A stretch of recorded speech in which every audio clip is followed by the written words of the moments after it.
শোনো শোনো বড় মানুষ, তুমি কে আর কিভাবে ছোট হলে? আমি বামনদের সর্দার, আমাকে সাহায্য করো। কি সাহায্য? চলো তোমাকে দেখাবো। আচ্ছা চলো।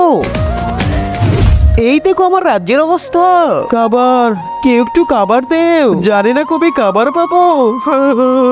এই বেচারাগুলো না খেয়ে খেয়ে মরে যাচ্ছে প্রায়। তোমাদের একদিনের খাবার দিয়ে আমাদের 1 মাস চলে যাবে। দয়া করে আমাদের সাহায্য করো। ঠিক আছে, আমি খাবার নিয়ে আসছি।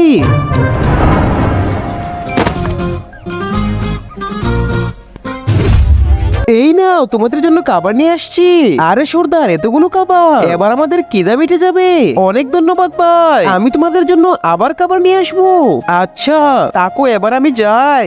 1 মাস পরে এই নাও তোমাদের খাবার। আরে সর্দার, তোমার তো মন খারাপ কেন? আমার তো কোনো বাচ্চা কাচ্চাই হচ্ছে না, তাহলে আমার মৃত্যুর পর কে এই রাজ্য চালাবে? ব্যাস এই ব্যাপার, তুমি আমার সাথে চলো। বাবা, এ বামনদের সর্দার, এর রাজ্য চালানোর জন্য কোনো বাচ্চাই হচ্ছে না। তুমি কিছু একটা করো।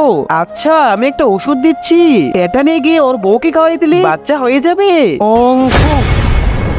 আচ্ছা বাবা, তাহলে এখন যাই। 20 বছর পর। বাবা বাবা, আমি না বড় একটা মানুষ শিকার করছি। সাব্বাস বেটা, এবার তাহলে তুই রাজ্য সামলাতে পারবি। আচ্ছা, তার আগে দেখাও তুমি কত বড় মানুষ শিকার করছো।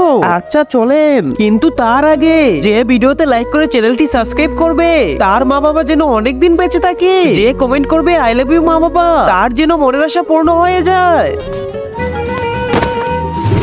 ওই যে, ওই দেখেন। আরে বাবা, তুই কি কাজ করলি? এর জন্য তুই আজকে পৃথিবীতে আসলি?